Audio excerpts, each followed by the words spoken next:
Welcome to KGXT, Gen X Talks podcast, live from Central California. Making plans with the boys. I'm gonna hit the town. Yeah, I'm gonna make some noise. I'll push past the pain and my wounded pride. I'm gonna live it up. Yeah, stay out all night.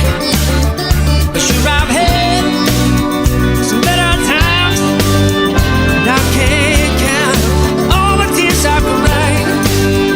And maybe down my last time. Yeah, but the blues took me just fine. Need to get done.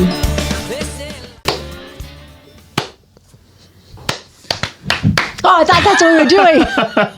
You want to do that again? No, I don't. One more time. You're messing up my stuff, man. Stop doing that. I thought we were doing the song. No, I'm trying to stop. Working at the car wash. Could you stop? I'm trying to do something here. Working at the car wash. Welcome to KGXT Studios. This is the Gen X Talks podcast, broadcasting 200 feet below occupied California.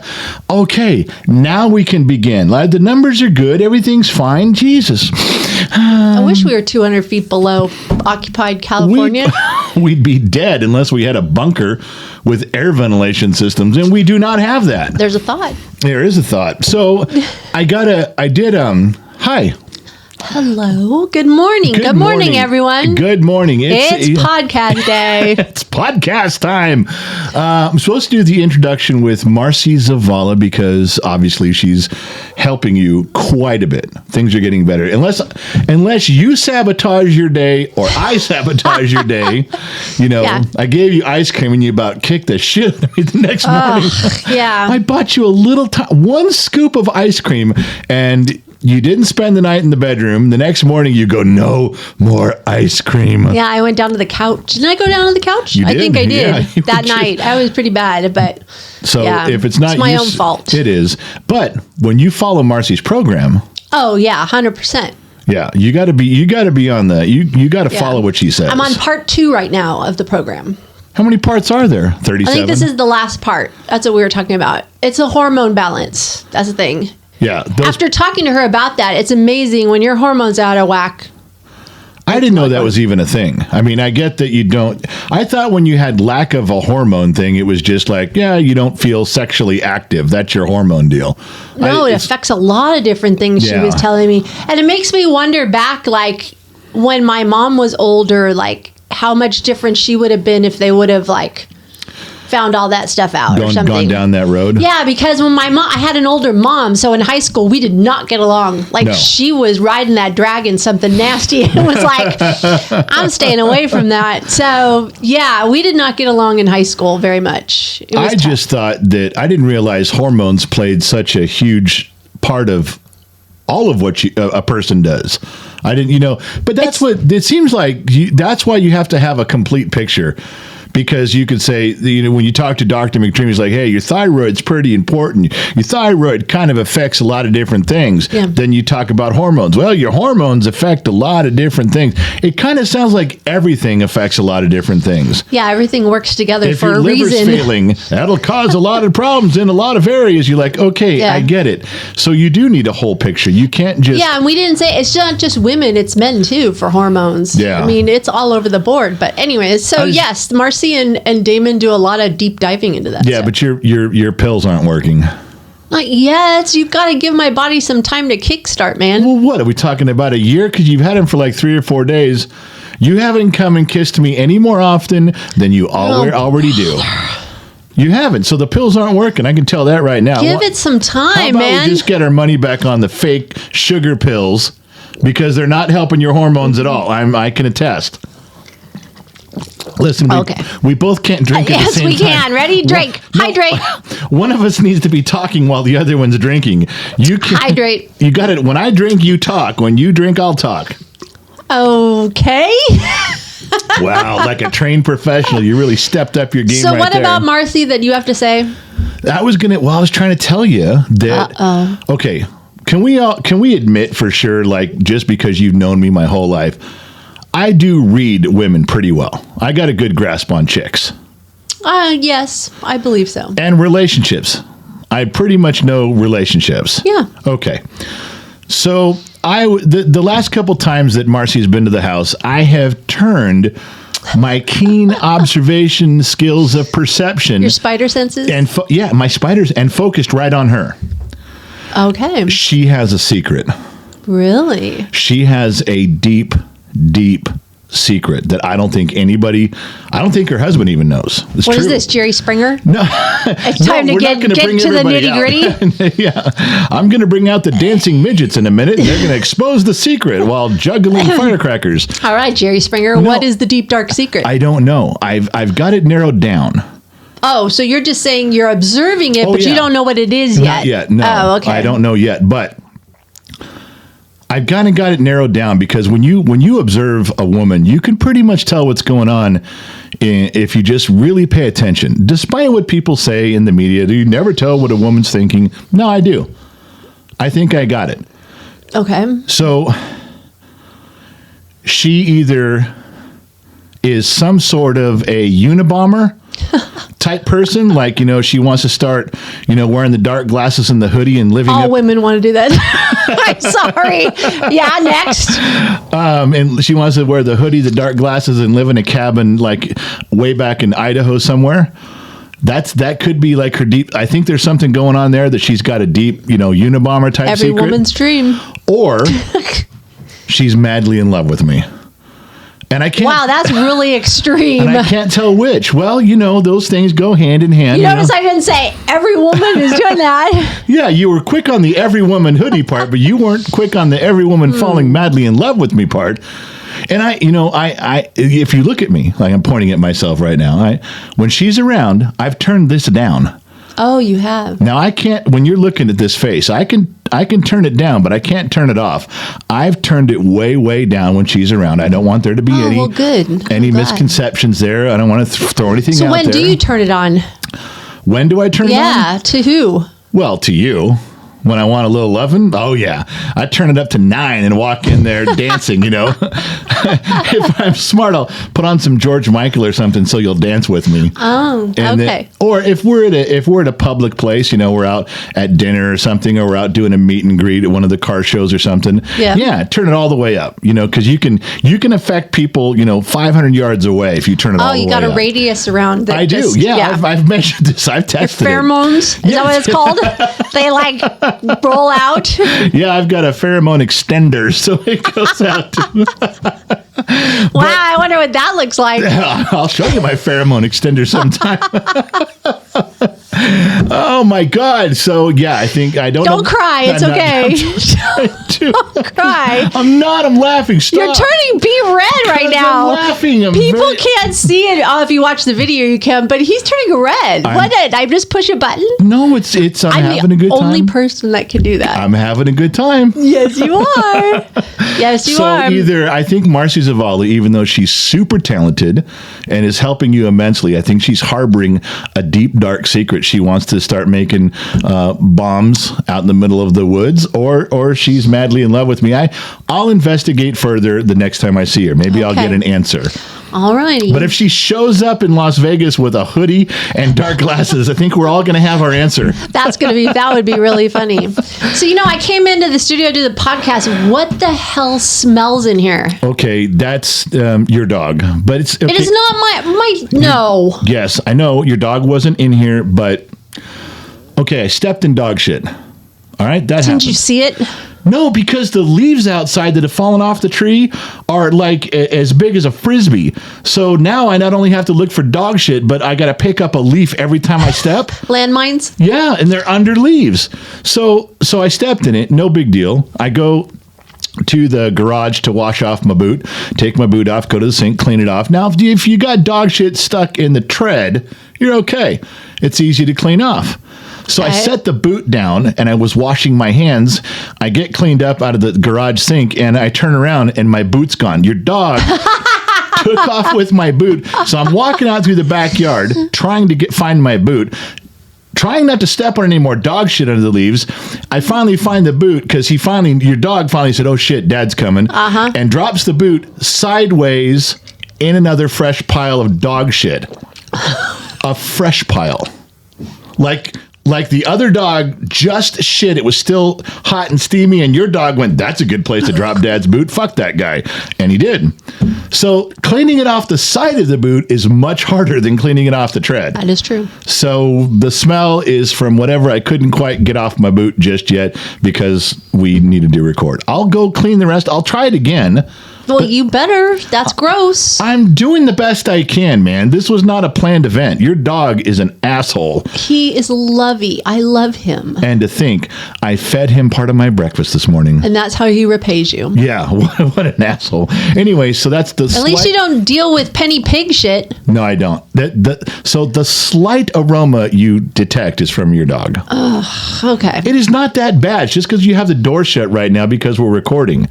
That is the only reason this is even an issue. All right. I thought that was your new aftershave. Wow. Wow. That's really saying something. Thanks for that. Jesus Christ, I tell you, there's no loving on you at all. All right. What? Can we talk about something real quick? The staff meeting, the Gen X Talk staff meeting we had yesterday? Yes. Okay. What about it? Mrs. Forwatton has been around a long time. Yes, she has. And not just for those of the people that don't know.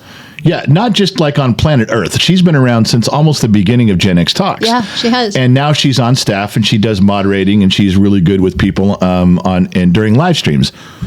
But she has yet to get a laptop and join the staff meetings because we have like 7 staff people now, and we do a Zoom call once a month and we talk about things we're trying to get fixed.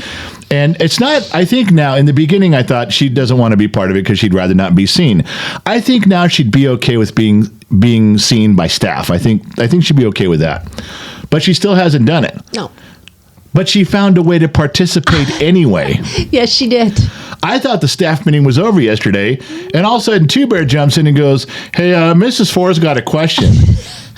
Now, my reaction was going to be, well, then you tell Mrs. Ford to get her ass in the staff meeting and just show up. You tell Mrs. Ford if she got something to say, get a laptop, get in the meeting, and raise her hand. Right. That was my first reaction. Right. I chose to go with, what the fuck are you doing?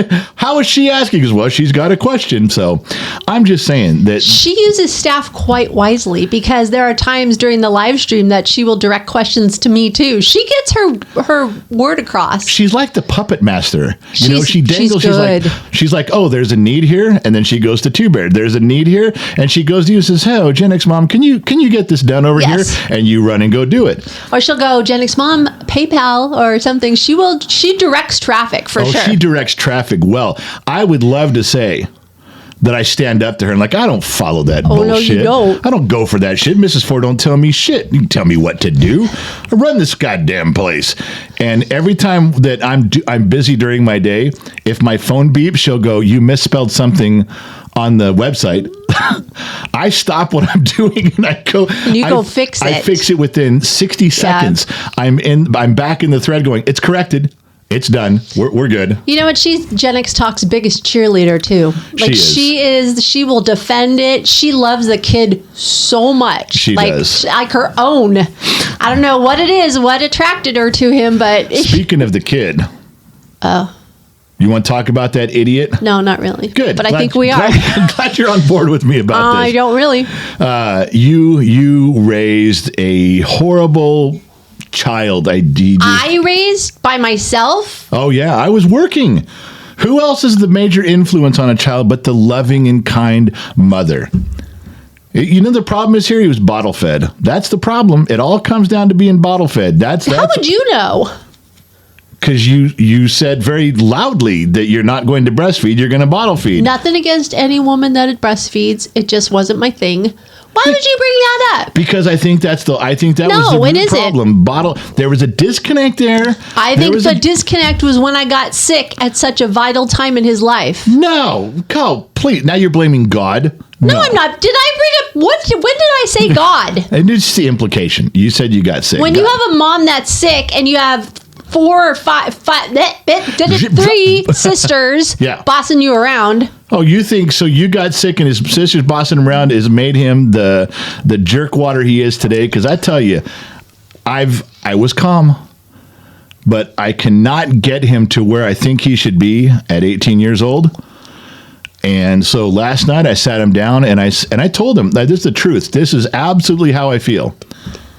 I think because he was our youngest, I think we coddled him a little bit. I think so too. I agree. And I also think that I looked at him and thought, okay, there's some stuff I don't need to pound into his brain. He's such a cool cat. He's gonna get some of these things on his own. So I moved over and did other stuff with him. And I think I was wrong. I think I needed to raise him like I raised our other children, especially our sons, and I didn't. I think that I agree with you. I was thinking about it last night about him, and I think out of all the kids, and I don't want to blame anything, but growing up was a little difficult for him. Like, he had brothers and sisters that took care of everything for him.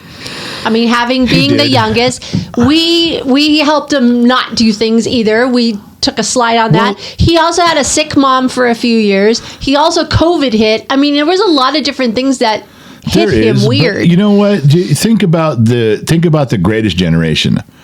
Okay, or even above your parents, my grandparents. They grew up during a depression when there was food in the United States. Then they came of age and fought a world war. Yeah. Okay, if they can get through that, this kid can get through brothers and sisters and COVID and you being sick. Oh, agree. It's just we just got a little soft with him throughout the ages. You brought up something right now that I didn't even think of, but since you've been talking is right. When I would get on him about his chores, I'm like, God damn it, I told you to rake the leaves. Go rake the fucking leaves. I don't care if he was 6 years old. You're 6 years old, you know how to use a rake. Yeah. It may take you longer, but his brothers would step in. All right, let me help you with that. His sisters would get, let me help you with the dishes. Yeah. You're right. They would come to his aid when we turned our back, I think, and helped him where he didn't have to do the full responsibility. He was always having somebody get him ready for school. You know, his brothers, it was just a different, like, I'm a baby, but I didn't have brothers and sisters around. I had to kind of fend for myself and figure it out. I don't know what it's like to be the baby of a family and have brothers and sisters with you. We talked about this before, how his older brothers and sisters obviously say this, but there's one older brother that constantly tells him, you live in a different world than how I grew up.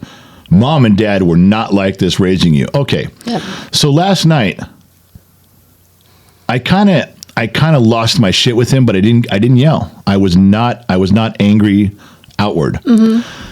I was trying to do something for Gen X Talks. I was trying to do something that was kind of out of my depth. It was, the computer, the Xbox, the stuff. And I was trying to do something for the program that needed to get done.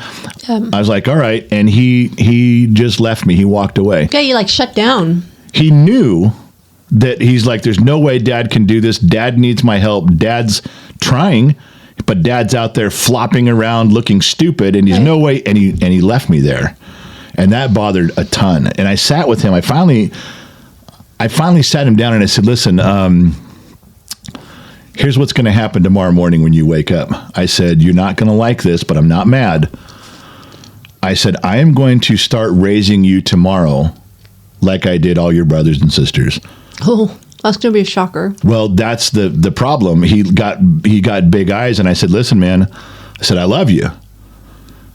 But I think I have failed you, and I got to start tomorrow morning. And I said, you're just going to have to suck it up. And I said, you're going to hate it because you weren't raised that way. This is going to seem like a shock to you when I start treating you like I've treated all the other kids. And look, even if some of them have issues in life, they all have a work ethic. Every one of them does. Right. I said, you don't. And I said, it starts tomorrow. And he started crying. I went upstairs and he came upstairs about 30 minutes later and he goes, okay, I shouldn't have left you, Dad. He goes, I really feel bad about leaving you hanging. And I said, why? He goes, because you've never left me hanging. When I needed you, you were there. I accepted that apology. He said, what's going to happen to me tomorrow? I said, tomorrow morning when you get up, you're going to shower, you're going to shave, you're going to put on clean clothes, you're going to brush your teeth and wash your face, comb your hair.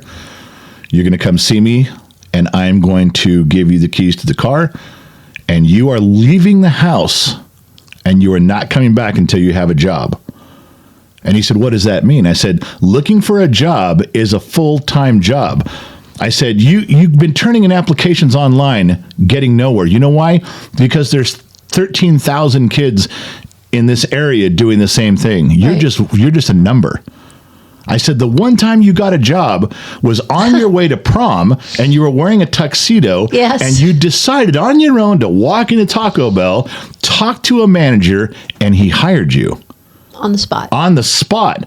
You just didn't want to do it. So you never went back. But it's like I told all your brothers and sisters, well, Dad, you have to do stuff online. They won't talk to you. You have to get your application online. That's just the way they do it now. I said, yeah, but somebody picks the applications from online. Right. You find that guy. You get his name, you get his number, you say, okay, I'm going to go fill out my application, and then in 2 days I'm calling you and saying, go find it, let's have an interview. You know what's sad about that? I wish they didn't do it online because sometimes people are better in person. You don't know who that person is behind that piece of paper. No. And they're judging them by a paper, not as a person. Well, you know? and then they put some idiot in charge of hiring, and they just say, look at all the applications online, pick the best one. Well, Yeah. that doesn't tell you anything. You gotta have someone in front of you and see what they look like and how they present themselves and how on fire they are. Are they going to fit into your organization? Yeah. You don't know. They may look good on paper, but in person. So he told me this morning, he goes, so if I go like in a Taco Bell or a Jack in the Box and I'm pretty good, I get hired, like, yes, we'll hire you, go fill out the application. I said, don't come home. Why? Because I told him, I said, you get a job at McDonald's or Taco Bell before 10 o'clock in the morning. I said, go to the next job, go to Home Depot, go to Lowe's, have this job in your back pocket. Right. Go into Home Depot and say, I already got hired at McDonald's this morning, but I really don't want to work there. So I can take that job, but I'd rather work for you. You go in and say it. Just say, look, I'm here because I want to be here. Yeah. I've already got a job lined out, but I want to be here. I said, if 11:30 rolls around and you still don't have a job, pull over on the side of the road, eat a sandwich. I said, don't fucking come back here to this house until tonight. And he goes, well, how long is this going on? I said, until you get a job. I said, I'm done. I said, you're going to go down the same road now and you're not going to like it. He left, I sent him a picture of, you actually had a little roll around chair of mine. You were vacuuming and brushing our German Shepherd, getting her all cleaned up, and you left the chair out. I did. And I said, go put the chair away. He didn't do it. I took a picture of it and sent it to him. Said, go put this chair away. He didn't do it. So now he's playing video games at night, and I unplugged him. I said, yeah, you're done. He goes, why? I said, you left the chair out. This is how I treated the other children. He says, okay, I'll go put the chair away, and then I'll get back on my video games. I go, yeah, you're not listening.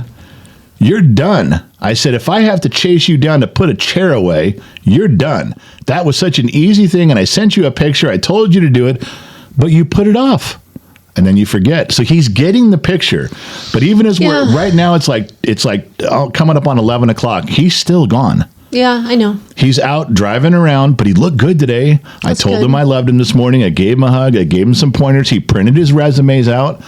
He's excited. He's not going out dreary. He's going out. Oh, he can definitely get a job. There's no doubt about it. But you gotta I gotta think out of the box too about jobs, not just stay fast food. Like, just stop at some business. Just walk in. Sure. Like, just go do this. But I had the greatest person that gave me advice when right out of high school, I started working at a florist. And the owner's daughter, we worked together a lot. She was my sister's age. She was 12 years older than me. And she was great. She was a great mentor. We used to travel and deliver flowers together and be in the van for quite a long time. So one of the things she said to me her whole entire life was that she was always looking for a job. Always. Yeah. Whether she was in her job or not, she goes, you know what? A lot of times I'd get bored in 2 or 3 years. I'd master the craft, go, yeah, well, this, I'm kind of getting bored. Right. And she'd move. Like, she would but because she did that, she kept climbing the ladder and making more money and making more money. She got experience behind her. And she says, always look for a job. Like you said, keep one in your back pocket. Well, when I used to, we don't want to talk about me leaving jobs. Oh, yeah. Because I would leave jobs every 6 months. If I was bored at a place, I'm like, I don't want to work here anymore. And I remember quitting a job and you're like, are you going to, I'm like, we'll be fine. And I would have a job in a day. I mean, just a day or two. But I used to, if I would leave in the morning to get hired as a mechanic, if I got a job with someone saying, I got some money for you here, you can start on Monday, I'd keep looking. And my next place, I'd say, the guy down the street already offered me a job. Can you do better? If you can, I'll work here. And I just kept doing that until in one day, sometimes I'd have one job, sometimes I'd have 3 job offers, but it was easy to get a job as a mechanic. It wasn't tough at all. I could see that. A trade job, I can see. That was one of the things your mom told me when we were getting married. She said, don't worry, he'll always have a job. That's what she said. I think that's the only nice thing she's ever said about me ever. But she says, you'll always have money coming in. There'll be something. She goes, it's not like he's going to make $1 million, but you'll never be out of money. She said, you'll always find a job. If you move, he'll find something wherever we land or whatever. And I was like, wow, your mom really believed that. That was the thing she told me. One of the only things I'm only good at 3 things in life. I've always only ever been really good at 3 things. One of them was just working on cars. I was pretty good at that. And I knew, I had enough tools and I had enough time. I could find a job the longest it ever took me to find a job was a week. The longest. Normally, 1 day. First, you go out there, you read an ad in the paper, you look online, or you just drive around to a busy shop. I'd look for a busy shop and go, you're busy. You need one more guy. Yeah. And do that. So I think this generation also doesn't want to start at the bottom either. They want to jump right in and just start making the big bucks and not like my brother, for example. I was telling you, Sun Valley Fox is retiring tomorrow after working for God knows how many years. Right. But I remember him telling me at like 16, 17, he went and started pushing a broom. Yeah, they don't want to start at the bottom. No, pushing a broom and cleaning up. Like you used to say, going into a repair shop, you were cleaning the floor and doing the oil and cleaning tools. When I was younger, The kids don't want to do that. They don't want to sit there and do it. I had a fast food job. I hated it. Oh, I hated fast food. Hated drive-through. I knew this was not for me. Well, anyway, the story with the kid is that he's out right now. Yes, he is. He's got a whole different mindset. He's also afraid. He came to me last night and said, I'm afraid that once I get the job, you're going to kick me out. Because you've had it with me, you're frustrated with me. And I said, well, one problem at a time. I didn't say I'm not going to kick him out. That was not I'm not even thinking that along that lines. It's safe to say that in here because he doesn't listen to our podcast. He does not give a shit But he needs an outside job. He needs to go work. He needs to go work with somebody. One, because he's getting sheltered a little bit and not getting out in the world. He doesn't understand what it's like to show up on time and have somebody bossing him around.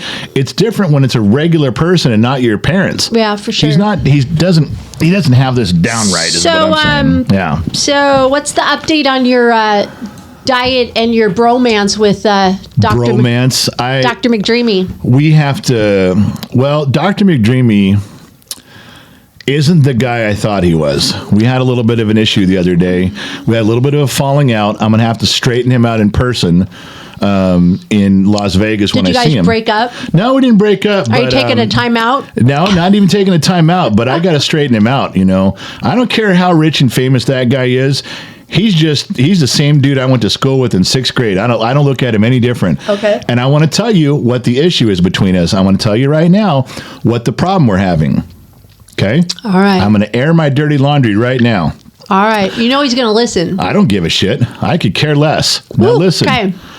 I don't think he quite understands how the human body processes things. He doesn't. He's not listening to me, okay? Or is it your body that processes things? Either way, if he's going to be my doctor, he's got to take into account I may know my own body a little bit. Like we get into a thing where he's like, okay, we got to watch high blood pressure. We got to watch, cholesterol. Blood's got to move through the veins. And I said, okay. I will drink a lot of whiskey. I will thin the blood because when you drink alcohol, it thins your blood. The blood will move through your system better. And he wouldn't even listen to that discussion. He's like, no, dude. I said, come on, man. That's common sense. He goes, no, you're thinking of it like a mechanic. All right. That's one. All right. Number 2, I got to tell him he's not going to listen to this either. When you get an itch on your arm, just a little itch and you scratch it. We all do. So you get a little itch, and sometimes it kind of can hurt a little bit. Like, oh, okay, ow, that's a little bit of a hard itch that you scratch it and it goes away, no big deal. I cannot have an itch on my body that doesn't feel like someone poking me with one needle. When I get an itch, it's like fuck, and I'm scratching as quick as I can. It goes away as soon as I scratch it. Have you told him all this? No, I haven't. This part I haven't told him yet. Great. He wouldn't believe the whiskey blood thing. You think he's going to believe me? Yeah, he'll be calling you after he hears this podcast. So the other thing is that I can't quench my thirst anymore. You know, when you're really thirsty and you're like, oh, give me some iced tea, and you just gulp, and you're like, because you quench it. You can feel it in the joints of your jaws. It's that deep, and you quench, and you're done. Or some people, you have a Coke. I remember when I used to drink Coca-Cola, I'm like, I just needed two or three swallows of an ice cold Coke to quench my thirst.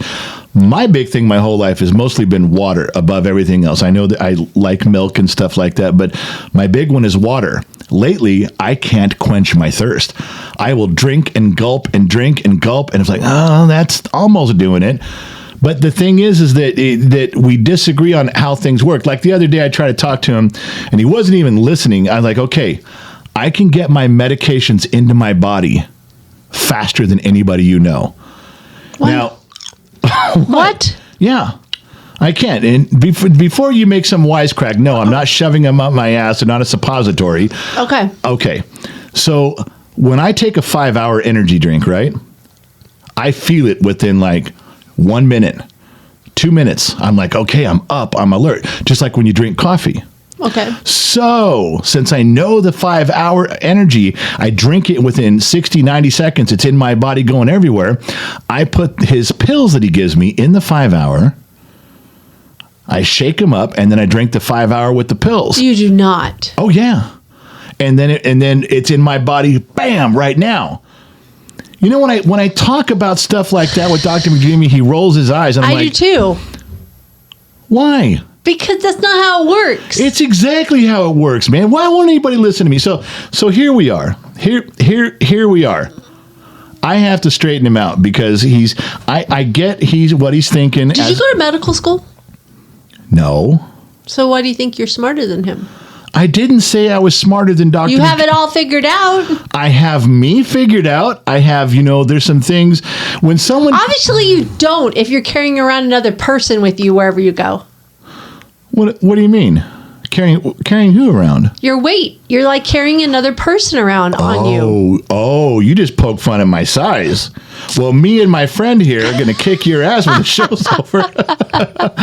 So what I'm saying is that I got to straighten him out in Las Vegas and sit down and say, okay, you need to take some consideration that I may know what's going on inside my body just a little bit. I may know some stuff here. The doctors have to do some listening, man. I think he's listened to you for 50 years. I think he has you figured out. Did you see that picture I posted of him sitting in that chair when I was trying to discuss with him stuff and he had his arms folded and he had that look? Uh-huh. Everybody else who saw that picture, because it's on the members only. He ain't messing. He was not messing around. He was not messing he around. Had to look like as soon as this asshole's done talking, then the grown-ups are going to get to Exactly. speak. When you're finished. Right. So Let me know when you're done. All I'm saying is we're not getting along right now because I don't think he's taking into consideration some of the nuances that might be special to just me. Here we go again. The girl guy bromance going Here on we here. go. It is not. He's not listening to me. That's what it sounds like. I could turn this around and just make it all a girl. You're just like, he's not. I know me, and he's not listening. Right? Dr. McDreamy, I have needs too. See? I told you. So I gotta talk to him about Get this in touch stuff. with your feminine side, okay? I don't have a feminine side. Oh, yeah, you no, do. you're so full of shit. So, are you going to have the podcast ready today? What, the one we're doing now? Yeah, on Yeah. time. No Yeah. messing around. No, I'll get it done. I finally think I got the volume level straightened away. Look how far away I am from the mic right now, and I'm just projecting. Yeah. That's making a huge difference. But this is, again, Aiden Stone. Aiden Stone came up and was messing with our stuff, and he looked through all the things. He's like, okay, here's what you're doing right, here's what you're doing wrong. But the big one is me being too close to the mic for my voice. He says, your voice is so low, you got bass. He goes, you can't get up on the mic. So I've been trying to just do like this and project and then raise my voice during editing. Okay. Because you can't, if you're loud and distorting, you can't lower it. But if I'm a little quieter, I can raise it up. I can bring the volume up. Oh, okay. So That's anyway, good. that's yeah. So yeah, I'll get the podcast done. I think the editing should go smooth. You know what? I tried to edit one of the interviews for the Coast Guard. Did you listen to that yet? I have not listened to it yet.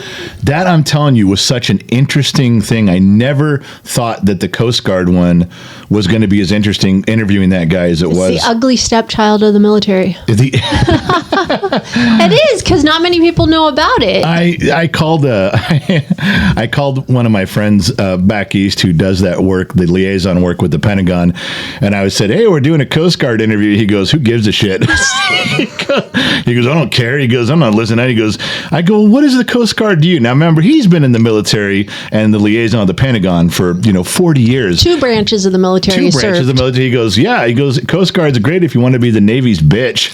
I went, "Oh, Wow. Don't say that. That's not nice. No, nice at all." But but the interview with Calder Keene was great. I mean, That's good. That's one you would listen to and go, "Oh my God, it was a well constructed."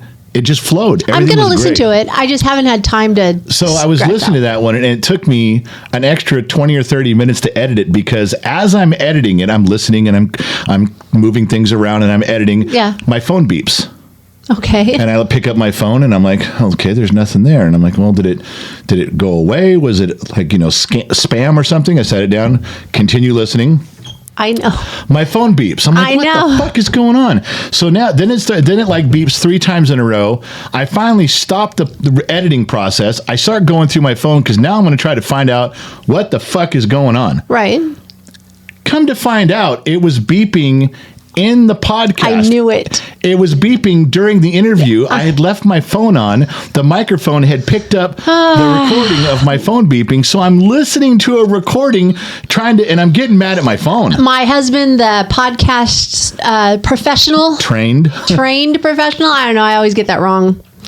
Unbelievable. So I have a question for you. I'm ready. Are you? Oh, look, I was born ready. Come on now. So I went in to take a shower this morning, and did you break my glass figurine in the bedroom or bathroom? Well, define. I'm not going to define it.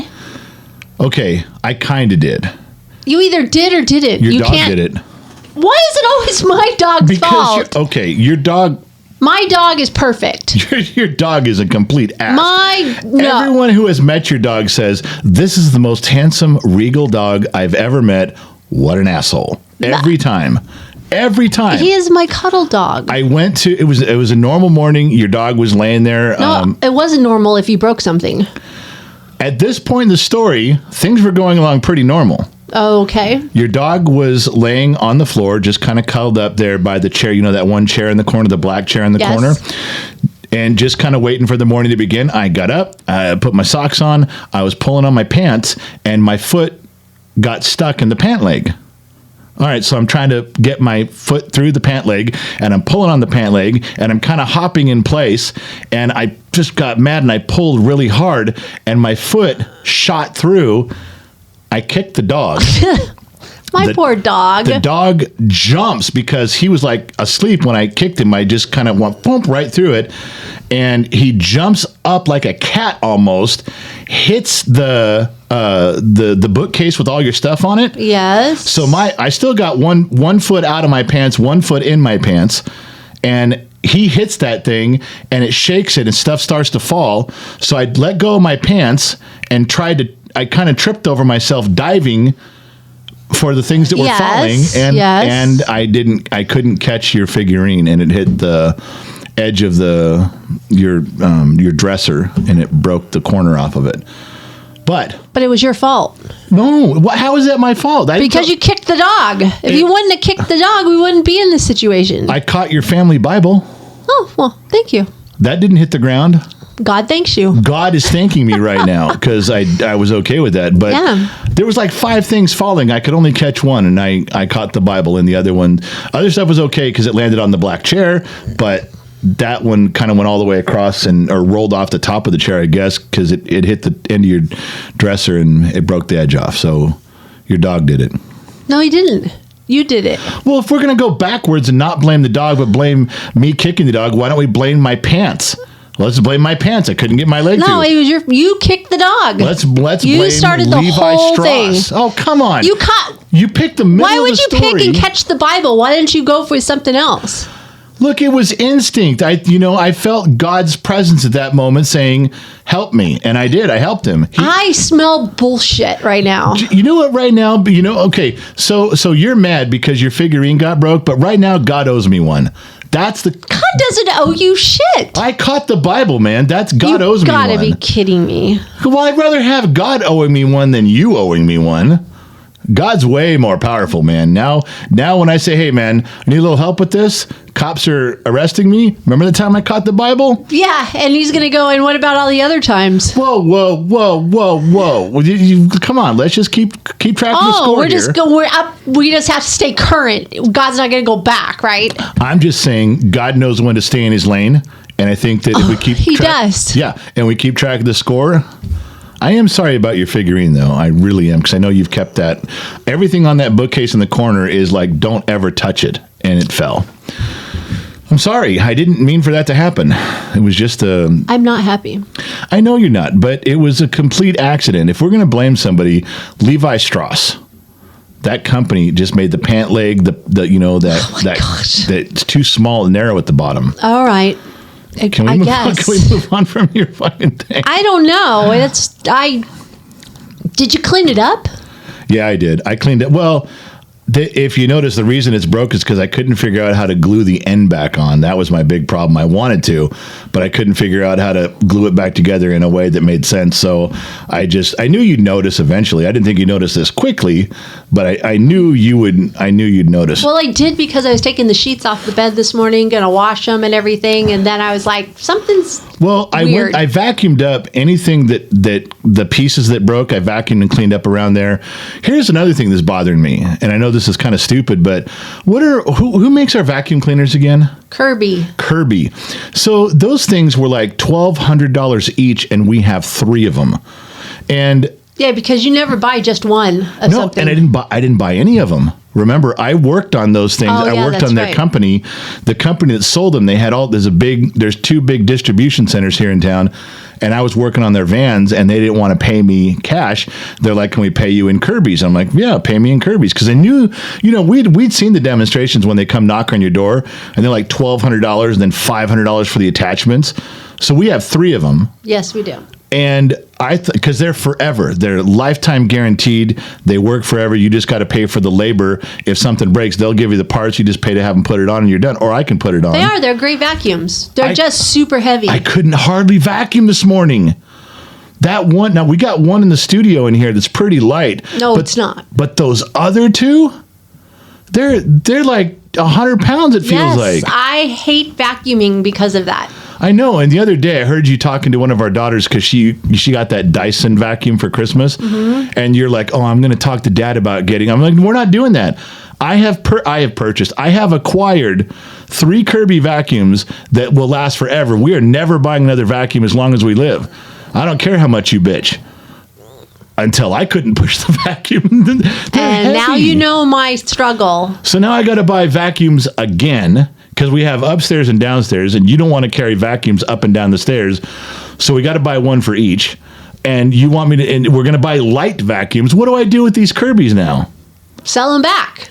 Oh, they're not going to take. No, they're not going to take them back. I don't know, sell them. You know how I don't think I told you how I even got that contract with those guys, did I? I don't know. It's been a long time. You might have, but there was I don't remember how they found my shop, but this guy came in. It was on a tow truck, and it was the owner of the establishment down there. And he said, in fact, that's how I think I knew him. Was he knew one of his best friends was already a customer, and they were dudes. They're like in their 60s at the time. Anyway, the guy comes in and goes, we have one of our main vans that our main guy drives all the time, and no shop can fix this problem. It keeps blowing a fuel pump fuse, and we have to tow it back, and then they fix it and put the new fuse in it, and it lasts for a week or 2. So I said, all right, if I can fix this, you give me your account. You let me have all your vans. How many vans do they have?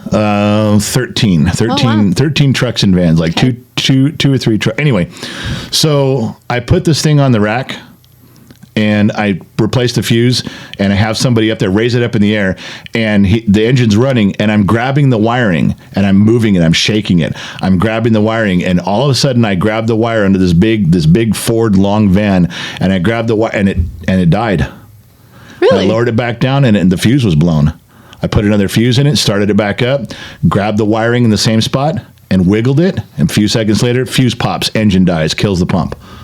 So the fuel pump fuse was blowing, and I just started taking apart the wire loom and looking. And what these guys had done is they had mounted a bunch of things in the back of this van, this big Ford van. And one of the screws that they ran through the floorboard went right into the wiring harness. Oh, no. And every now and then it would rub that wire and ground it out, pop the fuse. But you couldn't always tell, because unless the wire was touching it right at that moment. So it was really random. Yeah, it didn't was really happen. random. Yeah. But I figured it out, and the guy gave me all the work, and then he was paying us in Kirby's. So I know. He did eventually pay some money, but most of the stuff I did, it was Kirby. And Well, they're great vacuums. They're just super heavy. I can't believe how heavy they are. It's hard to do the stairs. It's impossible. I couldn't do it. I'm strong, but it's like after you get to a certain age, you're like, fuck, I am tired of pushing Yes. this vacuum around. This thing's 100 pounds. Yes, and at the moment right now with our German Shepherd shedding everywhere, I'm Yeah. vacuuming constantly, sometimes twice a day to keep up on the. Well, the it'll work out thing. your right shoulder muscle, that's for sure. It's a lot of work. Well, I'm with you. But I don't know what to do with these other Kirby's. They're great vacuums, but I can't. There's no way I want to haul these things around anymore. Sell them. Anybody wants a Kirby vacuum? Just email us. Oh, probably shipping would be outrageous. No They're kidding, so they're heavy. so heavy. Yeah. Now that I just said that, so sorry. Does that can that count as a car story?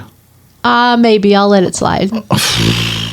Why? Because I didn't think of a car story. That one just Oh popped in my my God, head. you've got 35 years of stories. I don't know. I don't know. I don't know. Can't So you tell haven't ya. asked why I haven't put all the Christmas decorations away, huh? I am so sick of tripping over Christmas decorations.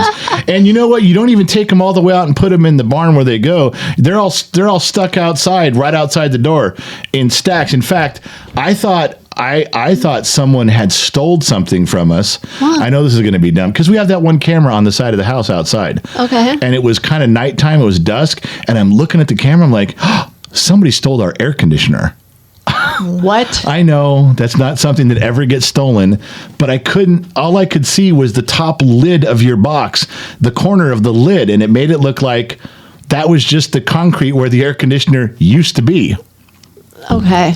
Well, you keep leaving stuff out. Why do you leave everything out? Well, some of that has to be thrown out. They're just old decorations. Some of that stuff on the side of the house has to be thrown out. I've weeded through some things, and some of them are broken boxes that need to go.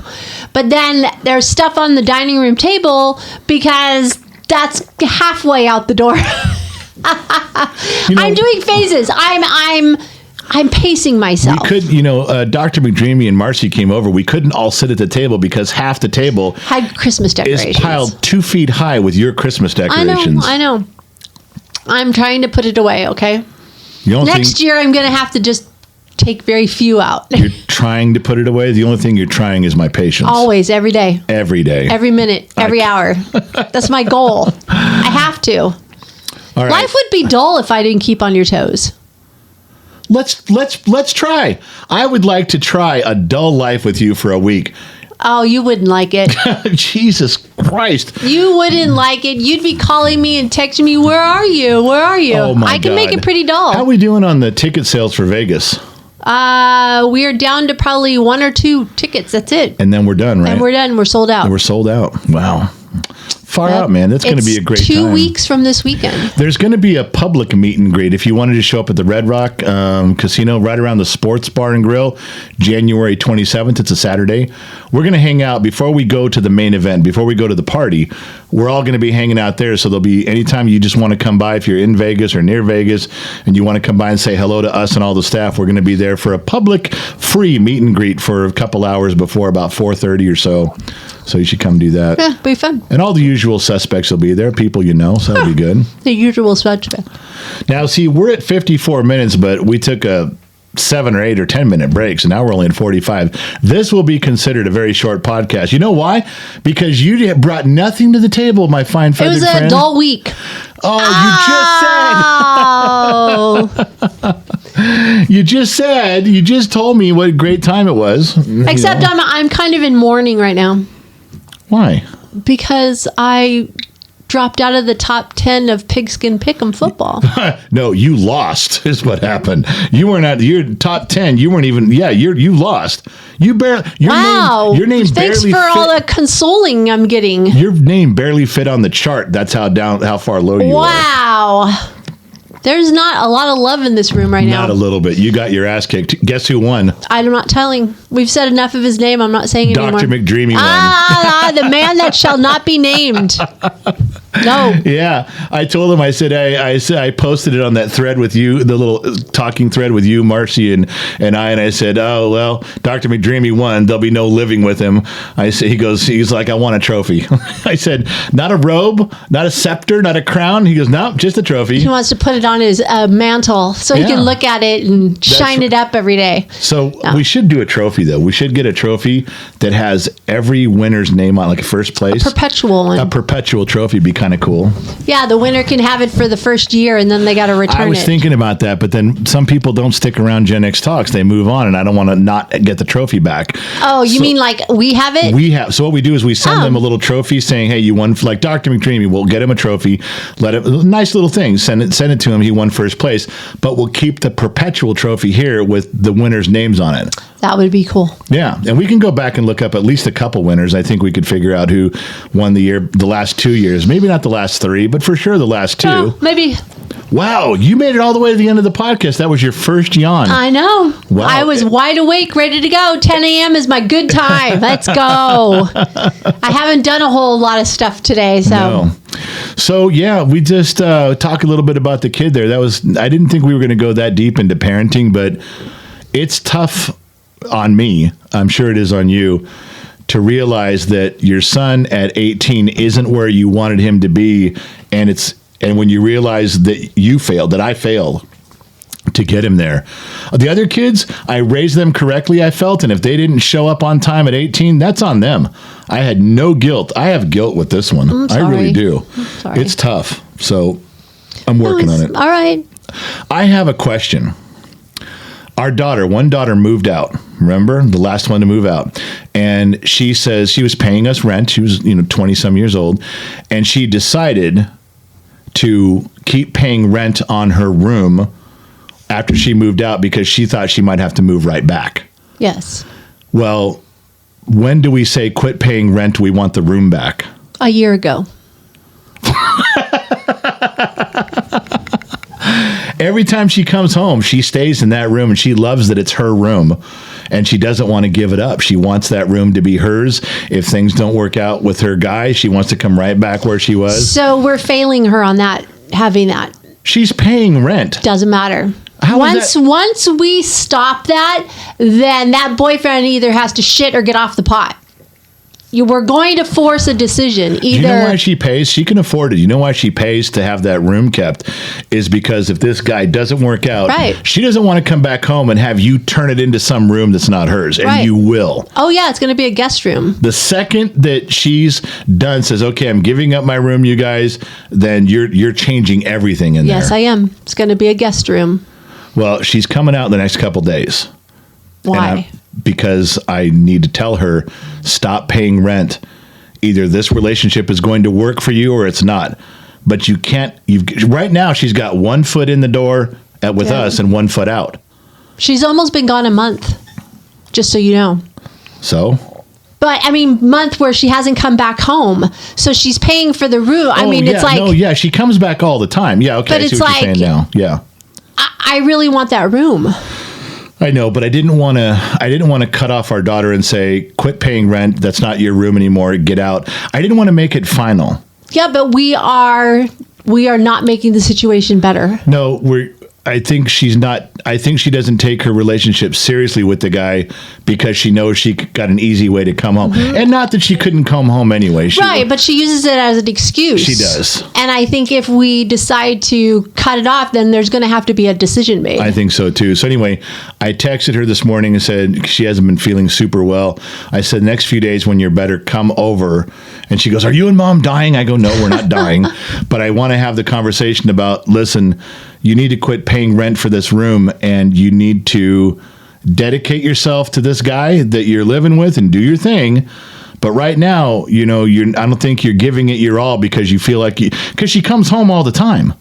She comes back and stays here all the time. I'm trying to find a way to, because if she doesn't want to, if she's like, no, I don't want to give up my room, tell me why. Tell me that guy's not the right guy then. Exactly. Because that's what I think she's going to do is say, Dad, I don't think this is going to work with this guy. I don't want to give him my, then move on. Move on. Let's yes, go. Exactly. Let's get going here. So. All right. Well, to be continued. Yeah, I just thought I'd bring that up and tell you. So the wonderful world of parenting with Generation X, I thought for sure once they turned 18, we'd be free.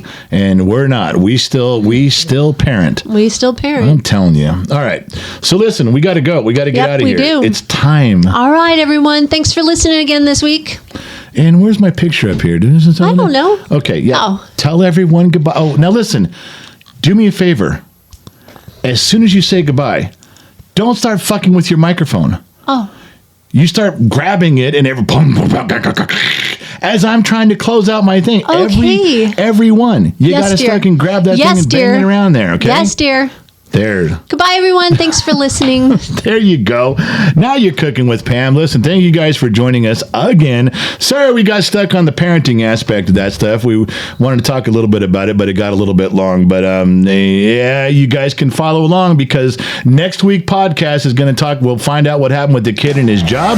We'll find out with my daughter coming back if she decided to leave the guy or she's going to move back in or what. Anyway, this is to be continued. We can't talk about it anymore. We've kind of worn out our welcome with you. Thank you guys for tuning in. Not sure where you're listening from around the planet, AM, FM, Sirius XM, or perhaps on the Armed Service Radio Network. Wherever you're listening from, thank you. Remember two things. Wherever you go, there you are. And as usual, I'll catch you guys on the flip side. All right.